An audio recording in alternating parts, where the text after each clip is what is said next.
So let's talk about a few benefits of self-care that are often hidden, things that you don't see and so you don't understand why self-care would be useful.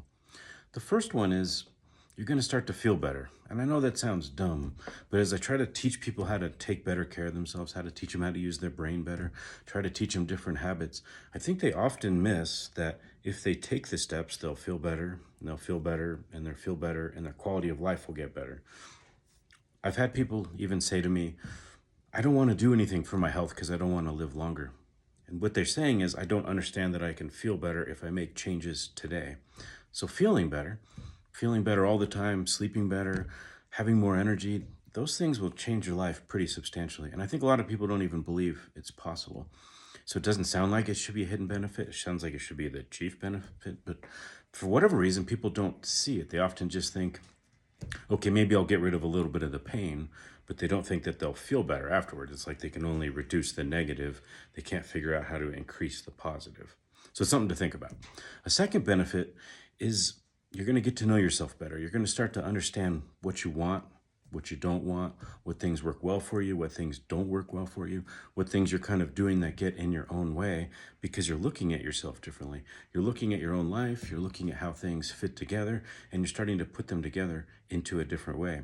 So there's a lot of cool things you can learn about yourself when you actually sit down and look, say, I'm going to take care of myself. Well, what is myself? How do I feel? What's going on with my body? Mentally, where am I confused? Where do I feel like I don't know where I'm going? How do all those things fit together? So you get to know yourself, and that will allow you to do all kinds of things in the future that you won't see other people be able to do because they don't know themselves very well. And so they end up more lost. They end up struggling to figure out how to do things, where to go, how to make things better, because they haven't taken the time to work on themselves, to look inside, to work on what's going on inside. The last benefit is you'll be able to take care of other people. And this is kind of an interesting thing because a lot of people sacrifice themselves for others. If you're constantly sacrificing yourself for others, you won't be able to give anything because there'll be nothing left within you. Eventually, some point, you just kind of cut yourself into pieces and there's no pieces left to give. So you got to kind of feed yourself. You got to make sure that you're there, that you're healthy, that you can take care of yourself first. Otherwise, you won't be there to take care of others. And that's an obvious problem. If there's other people that you care for, if you have a family, people that you love, even dogs and pets, you got to be there for them. And to do that, you have to make sure that you're here, that you have something to give from the inside out.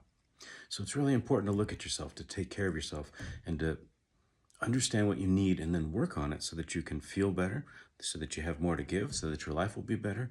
You can figure out where you want to go in your life and have a better life at the end. So when you get to it, you get to the end and you say, man, I did all these things that I wanted to do and I felt great and I was there for the people I cared about. And all those things come from taking care of yourself. It's not necessarily a virtue to sacrifice yourself for others. There's times for it, there's places for it, but at some point there's going to be nothing left for you to give. You got to take care of yourself. You got to understand yourself, and you got to put that all together in a way that makes a life feel like it's worth living. That actually inside you go, man, this is working pretty well for me. So try to make some steps today and just look at yourself and see what you can do that would change your life a little bit. And sometimes just a little personal audit. What do I need? Do I need more sleep? Do I need better food? Do I need to figure out where I'm going in life? Do I need to figure out some things about my emotions? Do I feel down all the time? Am I all over the place? Why do I feel that way? And just maybe write it down and then figure out where to go from there. So once you start to understand, you'll be able to care for yourself a little better. So follow for more tips to feel better. We'll talk to you next time.